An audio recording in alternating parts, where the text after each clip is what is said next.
A very long time ago, I worked for a nonprofit called Co-Opportunity. Co-Opportunity had a program called Youth Build, which was funded by HUD. We ran into some difficult red tape with Washington trying to get funding. He was Attorney General at the time, and he came through and supported Co-Opportunity and the Youth Build program in Hartford. And I was on the staff back then, and I remember that. And here we are years and years later, and he's still an advocate for us here in Connecticut, for low-income people, and actually for everybody. And it's an honor and a privilege to introduce our U.S. Senator, Richard Blumenthal. Thank you. Thank you all. What a beautiful morning. I am so happy to be back in Connecticut, back in Bridgeport. I'm excited to be here. Of course, I'm excited to be almost anywhere except Washington, D.C. But actually, we had a very productive day yesterday. I'm on the Armed Services Committee, and we were marking up the military budget for next year. We went late into the day, and fortunately, we finished with good news for Connecticut in terms of employment here, which is not only good for the companies, the major marquee companies, but all of the supply chain, all of the companies that produce parts and components, including here in Bridgeport. So jobs are important, but jobs mean nothing if you don't have housing and services. Right. And that's why building neighborhoods together has been such a force for good in this community and in our state. It's a model of what we can do if we build communities together. We have great leaders here. Mayor Ganim really is a national leader on building homes, and of course, this organization, Doris, Charles, everybody who is in the leadership, but most important, all of you who are working really in the neighborhoods, on the streets, in people's homes, bringing people together, mobilizing that leadership so that the energy can be harnessed. And we have such tremendous potential here in Bridgeport. If I had to name a community that has untapped potential, it's right here. More untapped potential in terms of talent, gifted people, young people. And that's why housing and the services that go along with housing is so important. So this grant, $1 million, that's a lot of money.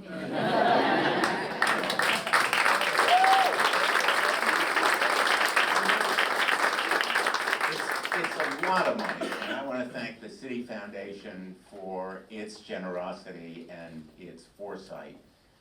But here is the stark, honest truth. We're going to spend close to $1 trillion on that defense budget that I mentioned. $1 trillion. We need to do better for housing. And so I'm here to say thank you for $1 million. Let's aim for $1 trillion. That may be a little bit of an exaggeration, but you get the spirit. And I think we share the spirit. And I want to thank everyone here for really keeping that spirit alive and spreading it during a time when there's so many reasons to be discouraged and maybe sometimes depressed.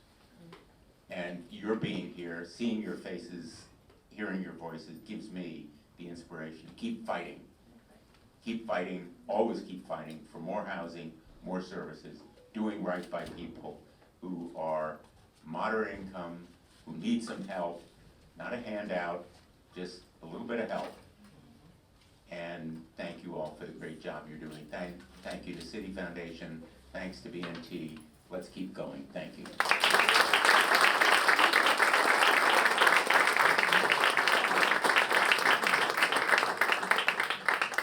We're going to grab a quick picture. If you're a speaker, get up here so we can get us your picture and our city person.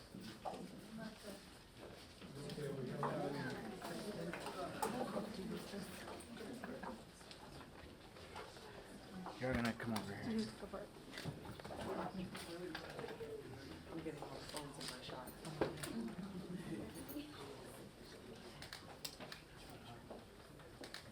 All right, let's just take, if we could put the phones down. Yeah.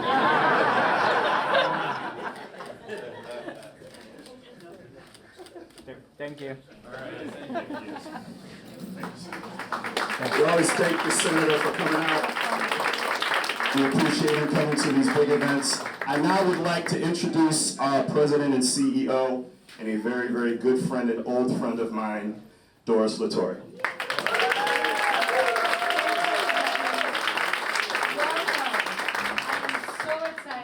To be here this morning with all of you. You are all our supporters, stakeholders, people that care about this organization. So I am very appreciative to have you here this morning. So excited. You know, we don't all get together in one room to see each other on a beautiful Friday in the summer. So I really, really appreciate this, especially in this great occasion where we're getting $1 million.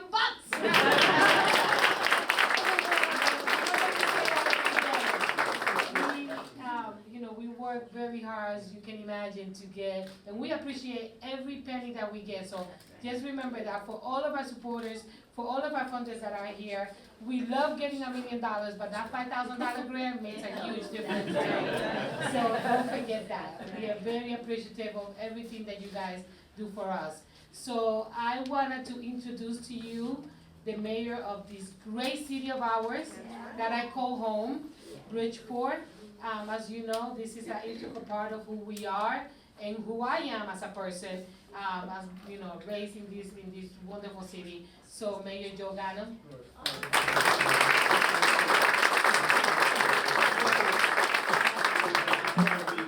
Saturday announcement, right? So let me just say, first of all, Doris, wow, this is. When I saw Charles, where is he?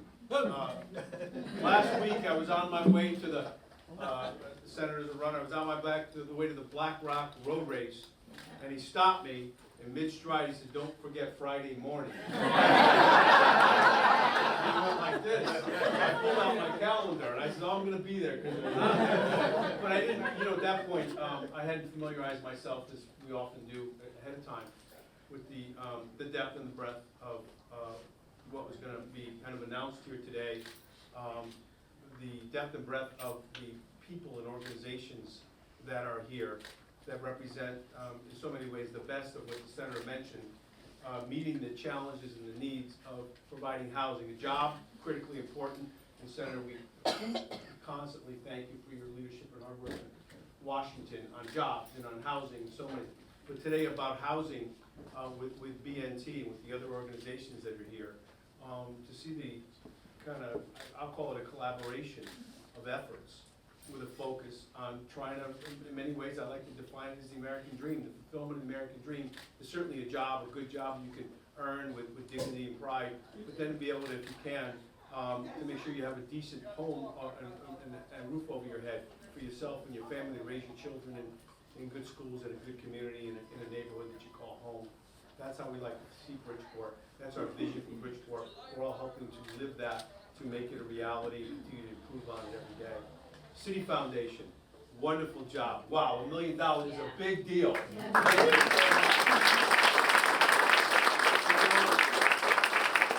No better, more worthy organization than BNT to take those funds and you know, it's almost like the multiplier impact with the way you're going to use it.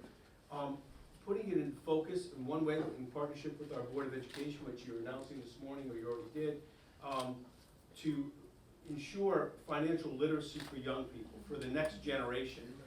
I mean, critically important. I wish I had financial literacy when I was growing up in school. You know, the balancing of the checkbook, you learn that maybe through your parents, maybe at home, maybe with a mentor. But just going through the fundamentals, and I'm still not good. I think I was a financial.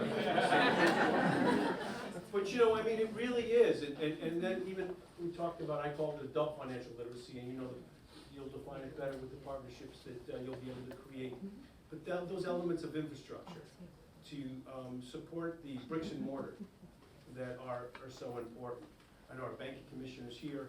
I know representatives of so many organizations, but I think when we were talking outside, and the senator touched on this, housing, the challenge of homes, affordable housing in Bridgeport, in Connecticut, and across the country is the #1 challenge and issue.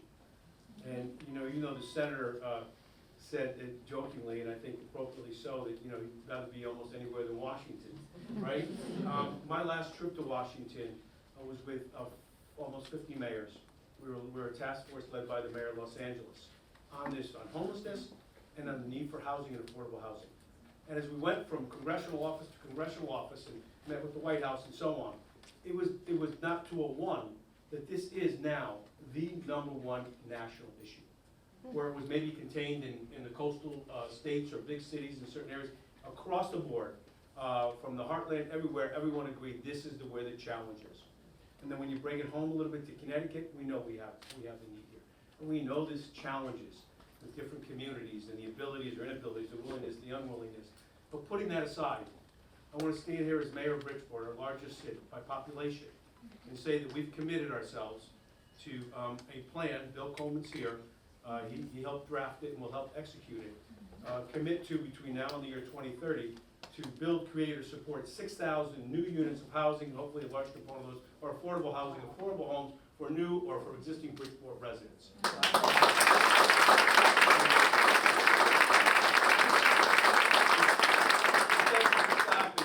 But it's just a statement. But it rests on the partnerships that are here. It rests on the collaboration, and Senator, with a meeting and a summit that we want your leadership on as well.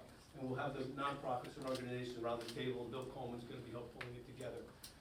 Whether it's with the layering of resources, like those you're getting today, but other resources, state resources, local and federal, to layer in so that we have the support that we need to create these units with the partnerships that we have. I know Carolyn's here from Habitat. She jokes with me, we give her housing for houses or lots for $1 a year. We have this joke going, and I told her we'd give them to them now for 50 cents. Not a year, but for each unit. And she said, well, bring them on. So that's one piece of it. But the pieces, I think, are all of us coming together, setting it as a goal, a top goal and a priority. I know other cities are with the same goals and commitments, so I want to reassure you that we do that. But most importantly, I want to thank you for what you're doing. Thank our Senator for being here. Thank you for what BNT does. I want to thank Citi Foundation for being a partner on this, and everyone here. Let's go get them. I don't think any better way to serve all the constituents that we have, with young people that are touched, people that want to, than launching and pursuing the goals that are discussed here and supported here with this fund. So thank you so much.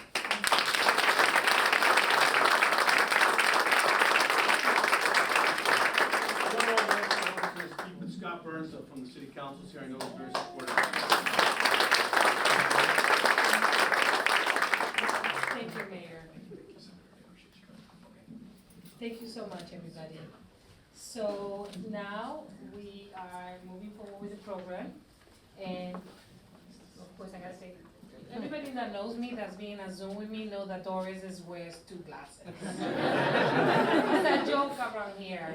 Elizabeth told me the other day, Doris, really, you have to do something. So, it's either no glasses, contact, it's a mess. But I'm getting there. So, thank you so much, Mayor. Glad to have you here. So now I would like to introduce the Commissioner of Banking, George Perez, to come and say a few words in behalf of the state. Thank you so much.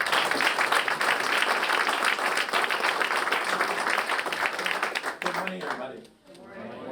And it's so nice to see so many housing activists, champions, and I like to call them in one room. On behalf of the governor, greetings. Mayor and the senators that are here, thank you for your leadership and all you do to partner with the state in trying to address many issues, but today we're here to talk about housing, so I'm going to talk about housing. I also sit in the board of CHAFA, so I'm very familiar with many of your organizations, and we funded many developments. As a state, we're doing good. under the leadership of Governor Lamont, we have dedicated, allocated, whatever you want to call it, millions, hundreds of millions of dollars in housing. And I can tell you, it doesn't seem to be enough. We have some great opportunities for jobs and going out and field, because we're having a hard time attracting people to the state because of the cost of housing. Not only if you want to be a homeowner, but if you want to be a renter. In fact, there's an article today in the Connecticut Post, I just know in the Register, that says Connecticut is one of the worst places there is for rents, because a lot of people are paying more than 30% of their income for rents. So I do want to say thank you to you all for being such great partners. I want you to know the state is dedicated and it's committed to continuing our funding and our efforts in making sure that we create as many opportunities as we can, because the only way the state is going to continue to grow, and hopefully the taxes increase because of the base and not because we raise taxes, is through more jobs and more economic development. And for that to happen, one of the most critical needs is housing. I also would like to acknowledge Kristen and the foundation.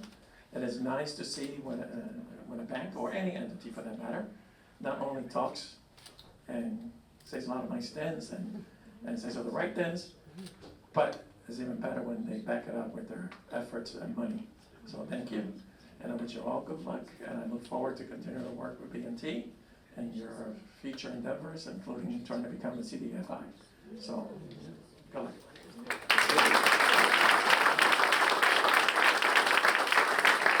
There she comes. So it's not my turn yet. We do have a script. Sorry. It's the glasses.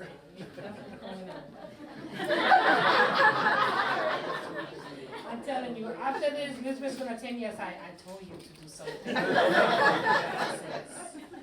So thank you so much, Commissioner, really appreciate it. And now, actually, it is your turn, Terry. To introduce,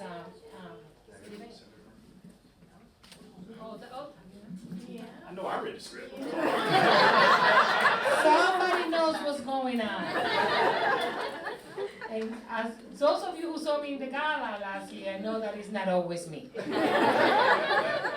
So, of course, let's keep a whole part. Well, I would like to thank Senator Murphy because he sent us a lovely letter, and I would like to acknowledge the staff here. The letter will be published in our website, basically congratulating us for this wonderful award that we received and for the work that we are doing. He couldn't be here today, but he was so kind to send us this beautiful letter, and will be on our website. And I would like to acknowledge his staff. If you can just raise your hand. Thank you so much for being here. Really appreciate it. And now I give you the president of our board, Terry Flo. And I realized I didn't introduce myself. Maybe because I'm getting so old, I think everybody knows me. So maybe that's it. But I am Terry Floyd. I am board chair. And no, this is not deja vu. For those of you who have been affiliated with B&T, I was board chair once before. And I have been connected with this fine organization almost from day one, including previously serving on a board, previously being board chair. And before I introduce my new friend, Kristen Scheider from Citi, and the great Grant. Let's give another round of applause. We're gonna make sure you guys get your shine. I would like to take a minute to acknowledge the board of directors and all of the work that the board does. And I mean current board and past board, because I know that there's some past board members here. So first thing, before I have you just kind of raise your hand, I want to acknowledge Chip Parrish, who's in the back of the room trying to hide. So the reason that I am board chair is because Chip a few months ago decided that he had kind of saw the light and had a change of heart on things that he wanted to do. Maybe not even a change, maybe a more focus of the heart. And I'm going to let Doris kind of continue that, but he is not board chair anymore, and I was his vice chair, and so I am now the board chair. But I want to thank Chip for all his time as board chair and all the hard work that he did. I also want to acknowledge Kim Bianca Williams here in the crowd. Kim Bianca succeeded me as chair of the board, and we were just joking in the lobby about how she was on the board, and I was like, you know, if you don't know her, take 5 minutes with her. Okay, just take 5 minutes. It's like, matter of fact, probably need 2. She is intelligent, she is articulate, and she gives a hoot about the community and about the people. And I said, look, my turn's gonna be coming, we need a successor. I want you, you know, like George, what was it, Uncle Sam? Uncle Sam. And she kind of looked at me like I was crazy, but she said, okay. And then she came and was board chair after I left, and she did a great job. So want to acknowledge Kim Bianca. I don't see any other past board chairs in here. If I'm missing you, I apologize. But can the board members please stand up if you are on the board or served on the board previously? Come on, Janita. Come on now. Janita. There we go. Greg. Debbie.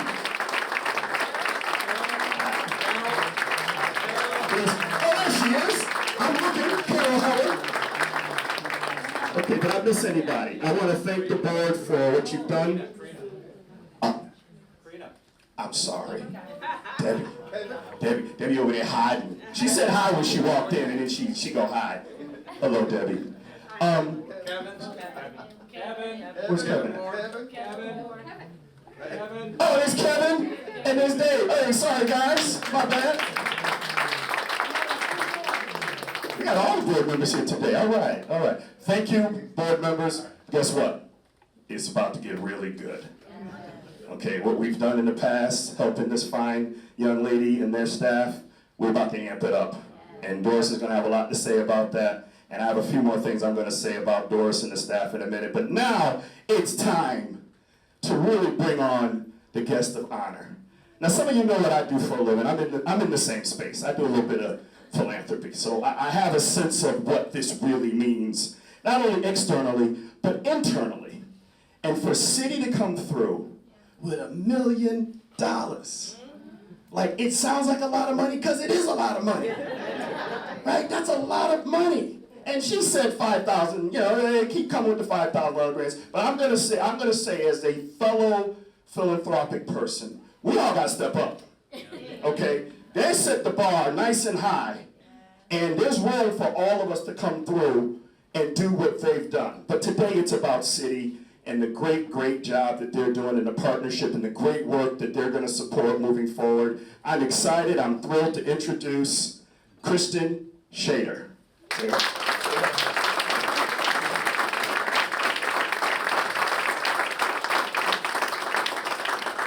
morning, everyone. Thank you so much for all the love.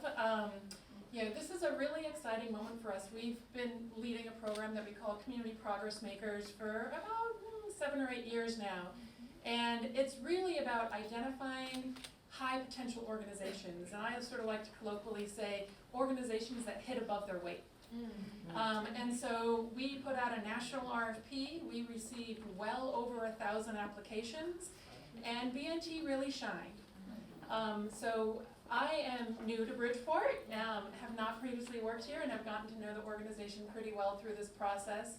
And they've really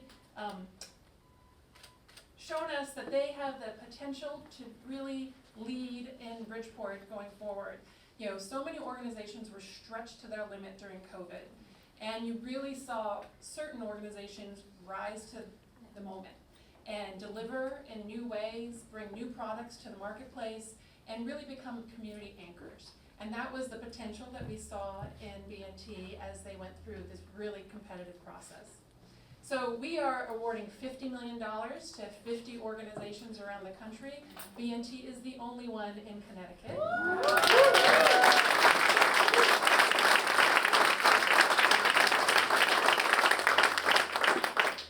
And we're really so excited because we are providing this money as seed funding to help them do great things. And we know that you're going to. And we're so excited to get you in the room with those other 49 organizations and see how you can grow and learn from each other, both what you can contribute in your thought leadership, but also what you can absorb from the rest of them. I also just want to highlight one of the things that really excited us was the partnership with the Bridgeport Public Schools. Today, about 30% of Americans are what we deem financially healthy, that have the ability to respond to a $500 financial crisis. What does that say about us? Only 30% of Americans can do that. And part of the problem is that young people today don't start their financial health from the beginning. So the ability to establish a partnership with your school system and make sure that young people establish their financial habits and health on day one is so important and very inspirational, and something that a lot of community organizations don't focus on. They really focus on that adult, and sometimes it's too late, and then you're on credit repair, and it's really rebuilding a life rather than helping it start out well. So I really just want to be here to congratulate the moment, and as much as, thank you for the love and celebrating Citi, but this is really about celebrating DNT. We're so excited to be here, and yeah, we're looking forward to a great 3 years.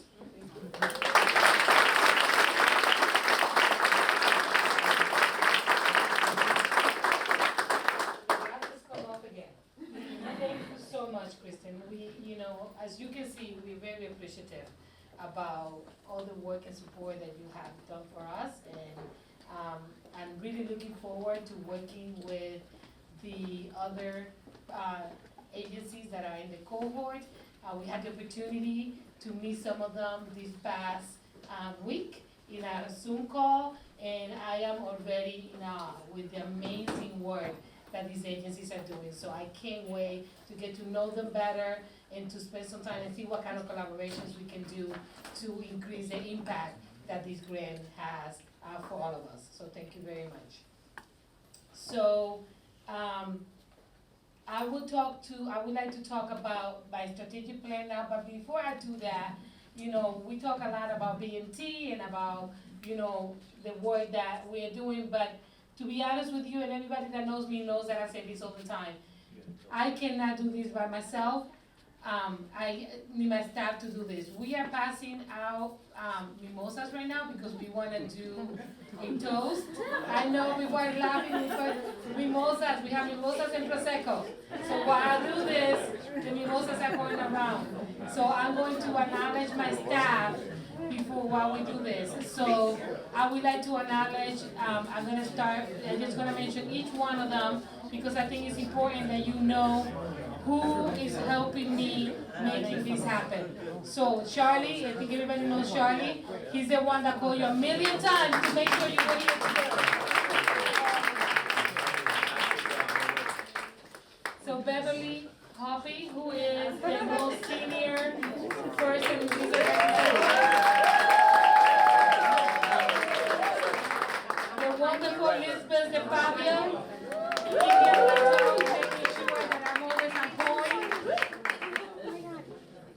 Diamond London, my ride or die. If I tell you something right, it's because she makes sure that it's right. So she supports me in many, many ways. And everybody knows, and there's a joke around, it's usually like, Diamond, Diamond, Diamond, from my office. But I am learning to get up and go get her. Instead of just screaming.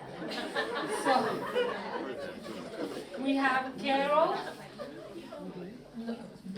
We have Carol. Carol, where are you? Is Carol here? Carol, thank you so much for the work that you do. We have Elsie. Where is Elsie? Elsie, thank you so much for the work that you do. She supports all of us. And then we have the newest member we have three newer members. We're growing fast. So we have an AmeriCorps intern with us, which is great, through LISC, which we appreciate. Feria, I always know. And we have our newest person in staff, which is Elizabeth. Right there, Elizabeth in the front. And then the newest, starting Monday, I know that we started talking about this, is Chip Parrish, who used to be a president of our board.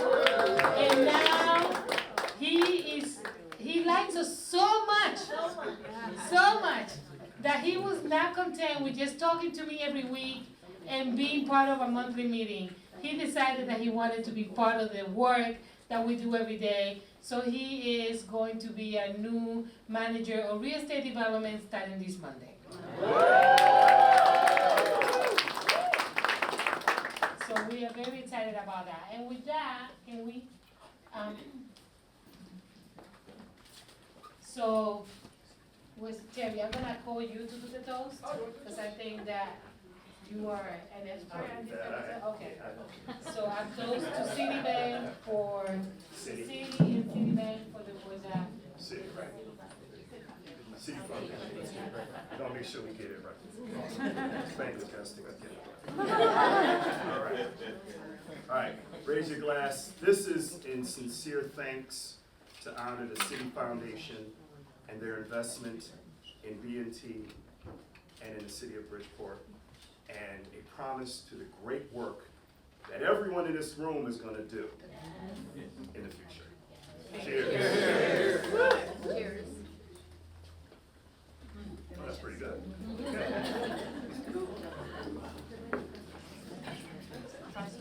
Okay, now to the strategic plan. Can we, Diamond? Elsie? Elsie, can we get this going? Okay.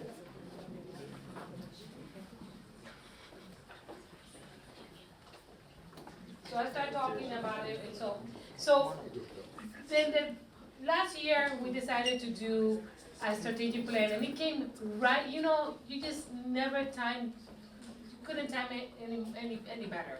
You know, we applied for this grant, we applied for other grants, hoping that we get the funds to do the things that we were dreaming of, that we wanted to do. We wanted to expand what the programs that we already have, but we had dreams of doing other things. And we started applying for grants to do that, and at the same time, went through the process or a strategic plan. And you know, for those of you who are going through that process, for those of you that work for nonprofits, know that we go through this process, you know, every couple of years, and this plan is gonna take us for the next 3 years. And we are calling Improving Financial Capabilities of Low and Moderate Income Households in Connecticut. That is the theme.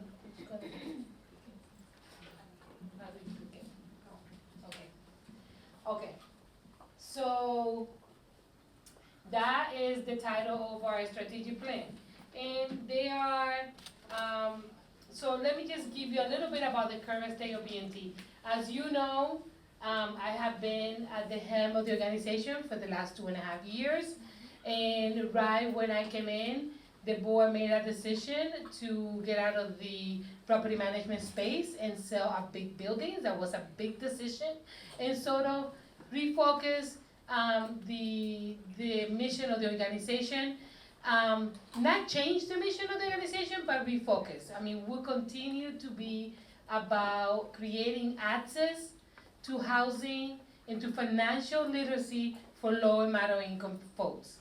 And that is our mission, and will continue to be. And we do that in many different ways. We do that by delivering programming, but we do that by actually building buildings and building housing. So the first goal is to redefine affordable housing development. And we want to make affordable housing accessible for new owners and revitalize renters. So what we are doing is we are going to change a little bit. We're going to shift to smaller affordable housing projects. So instead of having these big buildings that we have been doing, and let me just track back a little bit. We did, I'm part of a cohort with LISC, who is here, and I want to thank them for making me part of that cohort of leaders of color for nonprofit organizations and for capacity building. And this really helped me a lot and helped me work with the board and redefining what we wanted to do for affordable housing.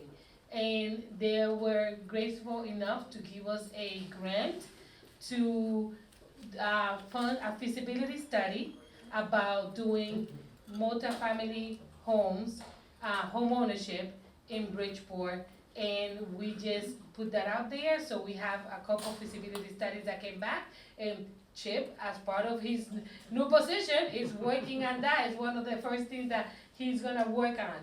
So we are redefining, we wanna be able to do, because we do so well training landlords and training tenants. We are going to do something that is needed. Right now, we know that there's an issue with attaining homeownership. One, because of lack of inventory. Two, because of the price of the inventory.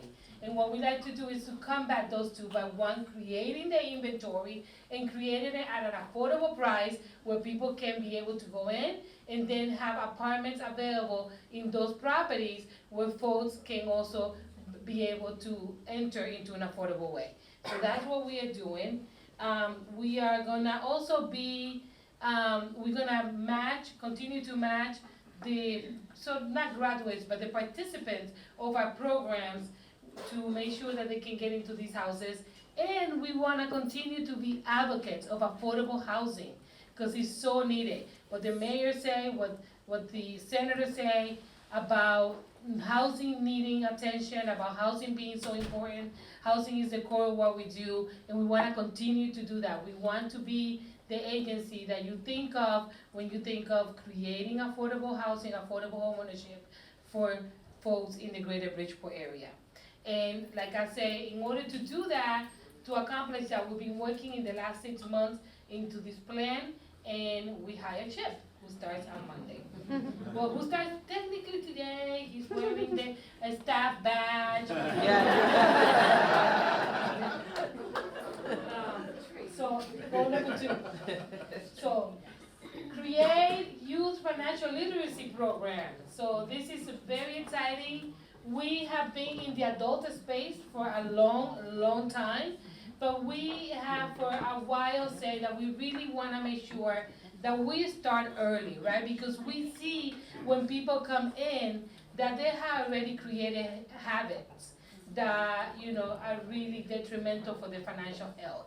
And we want to start them early. We say, what can we do so people have a sense of, young adults have a sense of money and finances and how to manage things. And unfortunately, this is not something that was being taught in the schools.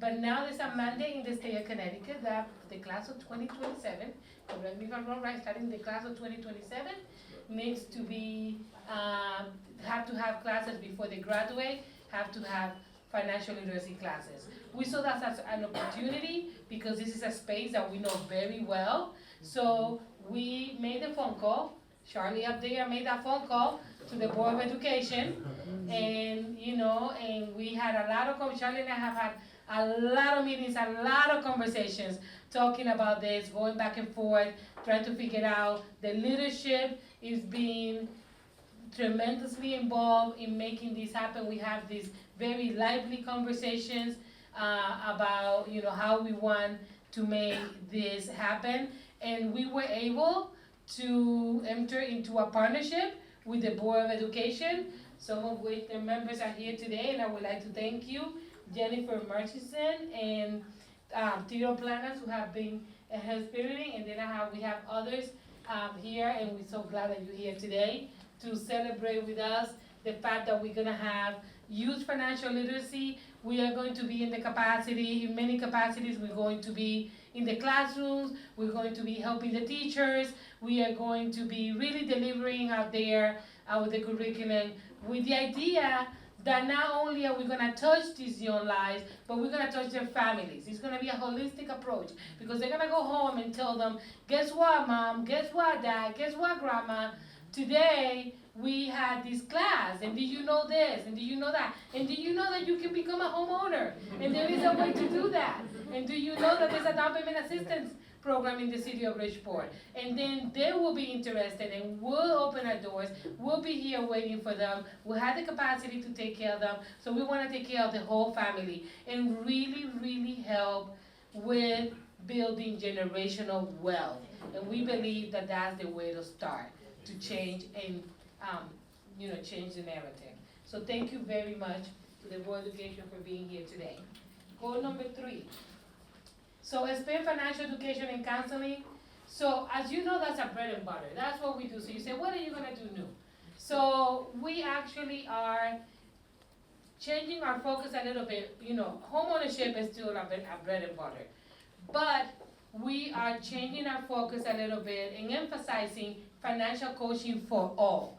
So it's not only if you are thinking of buying a house tomorrow or you want to be a homeowner in a year, it's that you want to get your finances together. It's that you want to be able to buy a better car that can take you to a job that's a little bit farther, but it's going to make more money. It's going to be the fact that you want to be able to buy your furniture instead of renting it, because it's so expensive to do that. So it's meeting people where they are at, and that's the important part. And we, through financial coaching, we're going to be able to do that. And Lisbeth is spearheading that. And Lisbeth, can you say like a one little word of how I know? Well, we're really excited. I'm the Director of Individual Financial Coaching. And, so our bread and butter, like you said, is pre-purchase, foreclosure, and reverse mortgage counseling. But, with partnership with CHAFA, we're able to do financial coaching, expand the amount of time we're able to see a client so we can really act as a support and an accountability partner and really do a deep dive into things like attitudes and patterns and goals and really work on some of those emotional issues with money, as well as the whole idea of budgeting and credit rebuilding and savings and banking and all that. So we're super excited what the impact that this can have on our community. And as you can hear, we're not only financial coaches, we are also marriage counselors, family counselors. We help you save your relationships with your loved ones when it comes to money problems. We're here to help you. We cover it all. So our fourth goal is it's a big goal to become a CDFI. And we have been talking about this for a while. And we actually had a study done through the UConn NCORE program has fellows that help nonprofits with different projects. And a couple years ago, we had a fellow work with us becoming a CDFI. So the study was done, and we have enlisted him to continue to help us on this. It's a 3-year goal. We believe that it's going to take us probably that long, but we do have the map how to do it already. We're gonna work closely with the board and defining what kind of CDFI we want to be. But this is something that we're very excited because, like we said before, Citi is an expert on this, and so we believe that working with the folks in the cohort that we are in, some of them have CDFIs and they can help us through the process and mentoring us as we take these on. So we're very, very excited about doing this.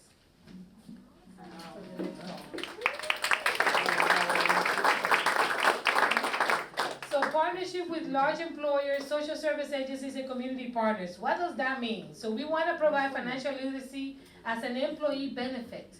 And that's something that people don't think about, right? But when we want to partner with everyone that has an agency, everyone that has staff. Why not offer financial literacy as part of what you're already offering as a benefit to your staff? And we right now have a partnership that we started with the City of Bridgeport, which we're very excited about because it's more than 5,000 employees. And we are now working on offering that through the Human Resources Department, and we'll have tables in City Hall and in other places, so they can offer this for free. This is an element that they can offer for free. Folks can come to us, we can go to them, so we're very excited about that. The Bridgeport Hospital is going to announce pretty soon that they have a down payment assistance program, and we are working with them on this also, and being able to offer this as a benefit to the employees. So we're very excited about that. And next, please. So implementation timeline. As you can see, we already finished our plan about 6 months ago, and we've been working hard. We've been hiring folks. One thing that I didn't say about youth financial literacy is that we are going to be hiring a youth financial literacy coordinator. Diamond is working already on the job description and on getting that out there. So just letting you know there, that we have an opening for youth financial literacy. So if you know anybody that is interested, please have them, to give them diamond information and have them talk to her.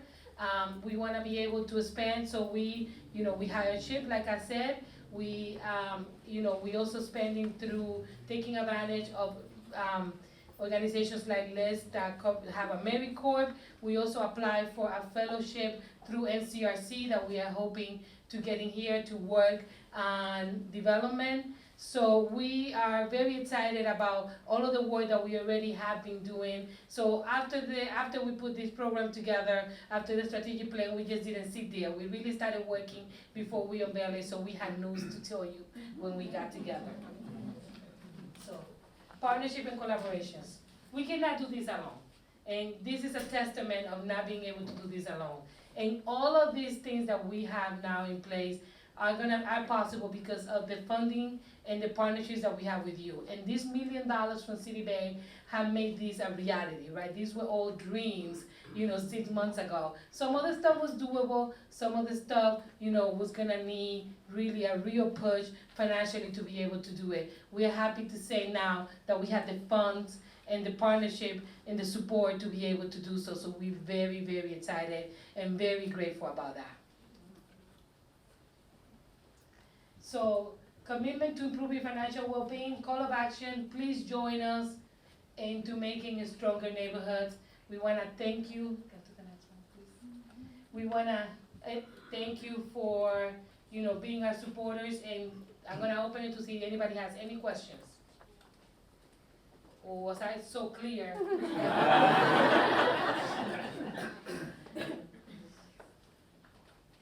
Yes. Beverly just reminded me that Chante Haynes is here. Yeah, and I wanted to say hello. Hi, Chante. From the Department of Housing. And I meant to announce, thank you for being here. And I see Regina from our board back there. I didn't see her earlier. We have our whole board members here. So any questions? Yes. Doris, explain what a CDFI is, just in case someone doesn't. Okay, so a CDFI, I told you the whole definition of a CDFI, because I had to look it up, because I don't remember, I always call it a CDFI. For me,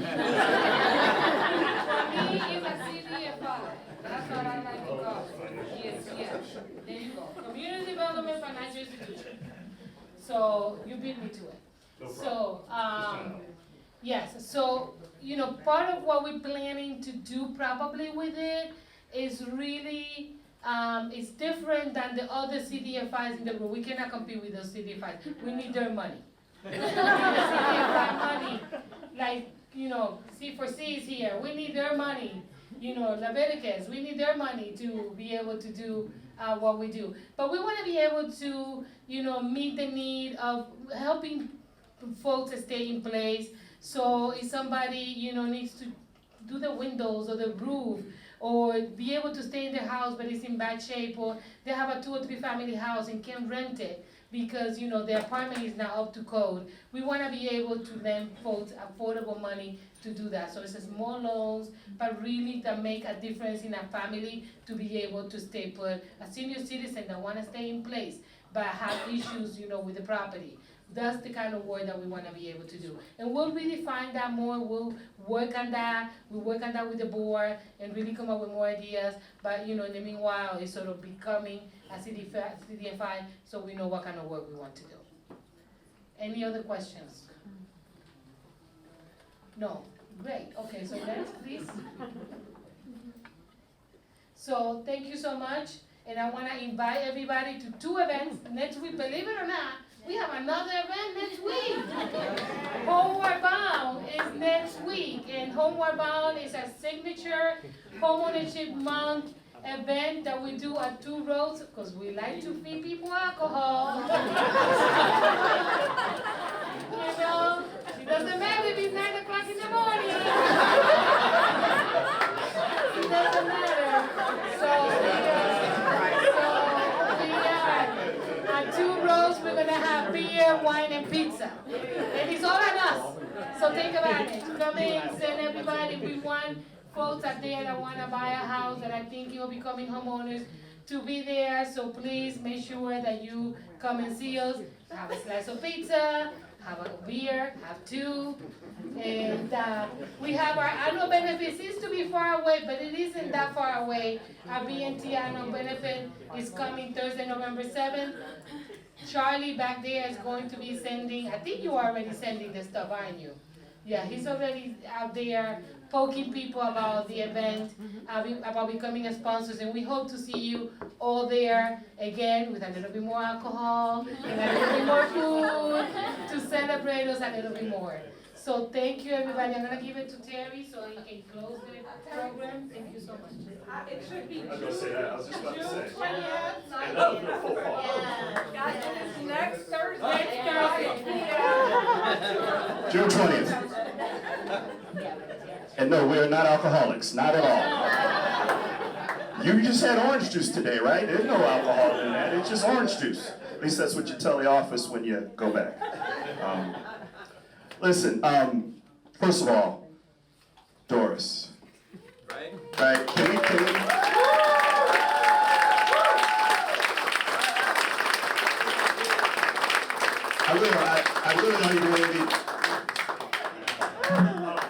I really don't need to say much more than that. We thank Citi, of course, which I'm going to do one more time because I can. We thank the board for its leadership. We thank the staff because the staff is out there. But in the middle of all this, making it happen. And I talk to her pretty regularly. And I have to be honest, I am so impressed. Like, I've known Doris a long time. let's just keep it there. And to see her growth as the leader of BNT and her embrace the challenge and the hurdles and obstacles that a lot of you know about, some you don't know about, and that's okay. It's just so impressive. So, Doris, thank you for your leadership.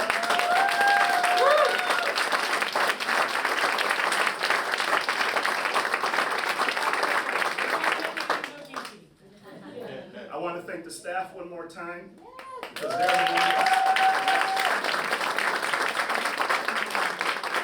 because at the end of the day, when we all leave, right, we drink our mimosas and we plan to come June 20th, not November, June 20th to the event and have a couple of beers and we're celebrating all that. But from day to day, when we're all off doing what we do, they're going to be here and they're going to be out in the community and they're going to be implementing that grant.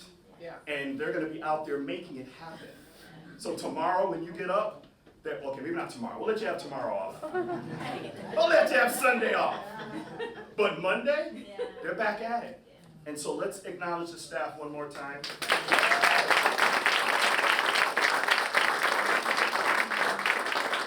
And certainly our friends at Citi Foundation. Let's thank again $1 million. That's a lot of money.